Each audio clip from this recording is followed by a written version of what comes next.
Pressure, tell me crystalline, and you've got the faith that I could bring paradise.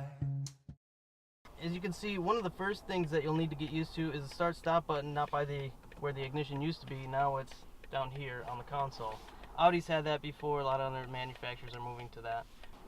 And we might as well put it in sport right now because that's what BMW is all about.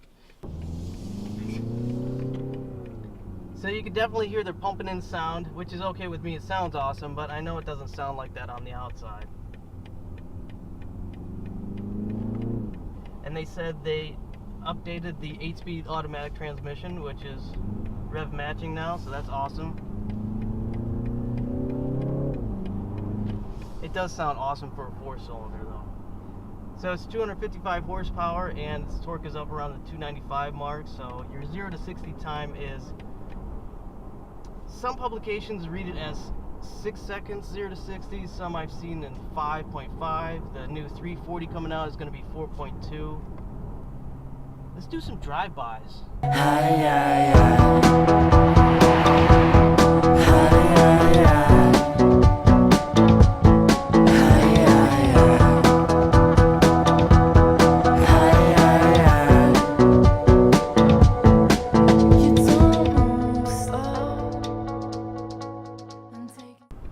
So along with the new body style, the size increases. It's taller, wider, and longer. A lot of storage space to the trunk, and then that is the most in its class.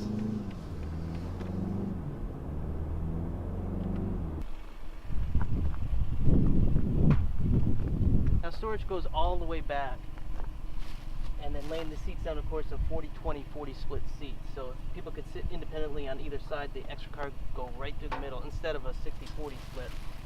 Underneath here is additional storage and storage for your spare.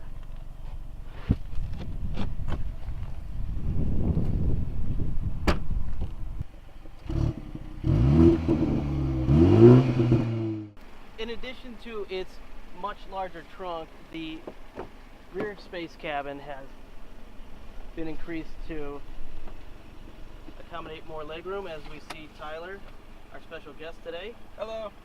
So comfort-wise, what do you have back here? Well, I'll start off by saying that I'm 6'1", about 200 pounds, and this is absolutely astonishing that I'm able to sit down, have room, don't have to pick a side with an adult sitting in the front seat. I have plenty of arm space, and I'm not invading any of your personal bubble as well. That's truly important in the back seat. Exactly, not good. But you do have some controls for outlets, heating and ventilation, armrest, cup holders, map pockets, reading lights. Who has maps though anymore, huh? So the 3 Series and the BMW lineup itself has always been known for safety. These newer models, they kind of give you a hug when you start to drive. This will cinch in more when you start to drive away. The lane departure, lane keep assist, it's a little aggressive, but it's all in safety to keep you out of harm's way. But I've walked away from a total BMW crash, so I can, you know, vouch for their safety and structural integrity.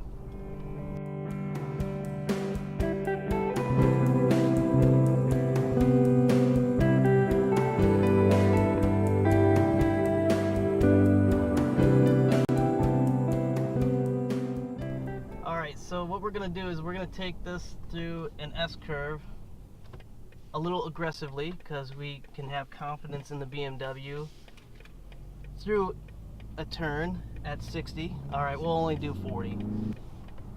Alright, so I'm in Sport and using the paddle shifters and the selector itself.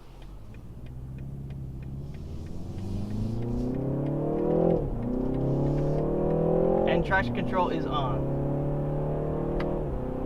Here comes a ticket. Alright, diving into this turn, I'm in 4th. There's 3. There's 2. Not a lot of body roll or anything like that.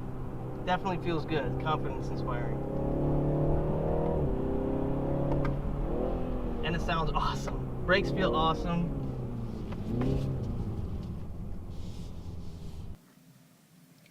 So after a drive of the BMW 3 Series, the verdict, yes, it's everything you love about BMW.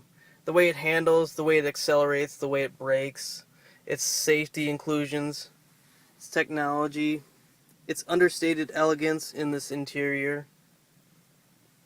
Always nice standard sports seats for better bolstering in your 3 Series. Near 50-50 weight distribution on the chassis, 4 years, 50,000 miles bumper to bumper coverage, and 3 years of that is free maintenance. Maybe not a big deal to some people, but if you remember in years past, the 3 Series, 2007, 2008, even 2010, would have these hubs rusted. Now they've moved to what they offer on 5 Series. Well, I hope you enjoyed that quick run of the 3 Series for BMW Crystal Lake and the 2019 BMW 330. I'm James Orton. Come take your best test drive at Anderson BMW Crystal Lake.